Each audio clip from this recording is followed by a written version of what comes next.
ایک گاؤں میں 7 خوبصورت نیک سیرت اور باحیا بہنیں رہتی تھیں۔ ان کے والدین کا انتقال ہو چکا تھا اور وہ ایک دوسرے کا سہارا بن کر سادگی سے زندگی گزار رہی تھیں۔ گاؤں والے ان کی محبت، اتحاد اور شرم و حیا کی مثالیں دیتے تھے۔ وہ اپنی عزت و عفت کی حفاظت کرتی تھیں اور کسی پر بوجھ بننے کے بجائے محنت مزدوری کر کے اپنا پیٹ پالتی تھیں۔ ان کے ساتھ ایک پرانی سی کتیا بھی رہتی تھی جو ان کے والد کے زمانے سے اس گھر کی رکھوالی کر رہی تھی۔ وہ کتیا بہت وفادار، عقل مند اور سمجھدار تھی۔ وہ بہنوں کی غیر موجودگی میں گھر کی نگرانی کرتی اور رات کو باہر بھونک کر چوروں یا اجنبیوں کو دور رکھتی۔ بہنیں اسے شیری کے نام سے پکارتی تھیں اور اسے اپنا ایک فرد تصور کرتی تھیں۔ عزت کا خوف اور گاؤں کی سازش۔ گاؤں میں کچھ بد کردار نوجوان تھے جنہیں ان بہنوں کی پاکیزگی اور شہرت ایک آنکھ نہ بھاتی تھی۔ وہ چاہتے تھے کہ ان بہنوں کو بدنام کریں تاکہ ان کی عزت کا چراغ بجھ جائے اور ان کا اتحاد ٹوٹ جائے۔ ان نوجوانوں نے کئی بار بہنوں کو بدنام کرنے کی کوشش کی، مگر ہر بار کتیا شیری نے اپنی وفاداری سے ان کے عزائم ناکام بنا دیے۔ ایک رات ان بد کرداروں نے بہنوں کے گھر میں چوری چھپے داخل ہونے کی کوشش کی تاکہ ان کے خلاف کوئی الزام تراشی کر سکیں، مگر شیری نے فوراً شور مچایا، بھونک بھونک کر گاؤں والوں کو جگا دیا۔ جب لوگ جمع ہوئے تو وہ نوجوان بھاگ گئے۔ گاؤں والے ان پر شک کرنے لگے مگر ان کے پاس کوئی ثبوت نہ تھا۔ شیطان کی چال۔ ان لڑکوں نے ایک دن ایک اور چال چلی۔ انہوں نے گاؤں کے مولوی صاحب کے ذریعے مشہور کروا دیا کہ یہ کتیا اصل میں جادو کی مخلوق ہے جو شیطانی طاقت رکھتی ہے اور ان بہنوں کی مدد سے گاؤں کے نوجوانوں پر جادو کر رہی ہے۔ یہ افواہ تیزی سے گاؤں میں پھیل گئی۔ کچھ سادہ لوگ یقین کر بیٹھے۔ پھر گاؤں کی پنچایت میں یہ مسئلہ اٹھایا گیا کہ اس کتیا کو مار ڈالنا چاہیے کیونکہ وہ بدروح ہے۔ بہنوں نے فریاد کی کہ شیری ایک بے زبان جانور ہے، اس نے ان کی جان بچائی ہے اور وہ ان کی حفاظت کرتی ہے، مگر کسی نے ان کی ایک نہ سنی۔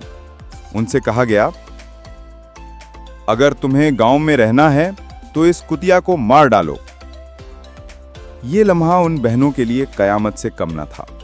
شیری ان کے لیے صرف ایک جانور نہ تھی بلکہ ماں باپ کے بعد ان کی واحد محافظ تھی، مگر پنچایت کا حکم تھا اور انکار کی صورت میں ان پر فتنے کا الزام لگ سکتا تھا۔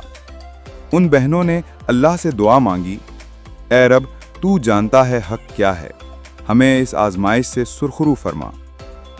پھر سب سے بڑی بہن نے تیز دھار چھری اٹھائی اور شیری کو گلے لگایا۔ وہ کتیا جیسے سب سمجھ رہی ہو خاموشی سے بہنوں کی طرف دیکھ رہی تھی۔ اس کی آنکھوں میں آنسو تھے جیسے وہ خود کو قربان کرنے کو تیار ہو۔ جب سب سے بڑی بہن نے چھری چلائی تو حیرت انگیز طور پر چھری کتیا کے جسم پر لگتے ہی چمکنے لگی اور کتیا کی آنکھوں سے روشنی نکلنے لگی۔ سب لوگ حیران ہو کر دیکھنے لگے۔ پھر یکا یک کتیا ایک نورانی عورت میں تبدیل ہو گئی۔ سچائی کا انکشاف۔ وہ عورت نورانی لباس میں ان سب کے سامنے کھڑی ہوئی اور بولی، میں کوئی عام کتیا نہ سی بلکہ ایک نیک ولی کی بیٹی تھی جس پر ظلم ہوا تھا اور میں بد دعا کی وجہ سے کتیا میں بدل گئی تھی۔ اللہ نے میری دعا سن لی اور مجھے تم بہنوں کے ذریعے نجات دی۔ تمہاری پاک دامنی، صبر، وفاداری اور قربانی نے مجھے آزاد کر دیا۔ گاؤں والے لرز گئے۔ جنہوں نے الزام لگایا تھا ان کے چہرے شرم سے جھک گئے۔ وہ بدکردار نوجوان بھاگنے لگے مگر لوگوں نے انہیں پکڑ لیا اور ان کے گناہوں کا حساب لیا۔ ان بہنوں کی عزت پہلے سے بڑھ گئی اور گاؤں کے لوگ ان کے قدموں میں گر کر معافی مانگنے لگے۔ انجام اور سبق۔ اس واقعے کے بعد وہ نورانی عورت بہنوں کو دعائیں دے کر غائب ہو گئی۔ ساتوں بہنوں کو گاؤں والوں نے عزت اور حفاظت فراہم کی۔ ان کی شادی بھی ایسے گھروں میں ہوئی جہاں ان کی عزت کی قدر کی گئی۔ گاؤں میں اس دن کے بعد کسی عورت کی کردار کشی نہ کی گئی۔ زبان بند ہو سکتی ہے مگر کردار گواہی دیتا ہے۔ وفاداری اور سچائی ہمیشہ کامیاب ہوتی ہے، چاہے آزمائش کتنی بھی بڑی ہو۔ کسی کو الزام دینے سے پہلے سچ کو جان لینا چاہیے ورنہ پچھتانا پڑ سکتا ہے۔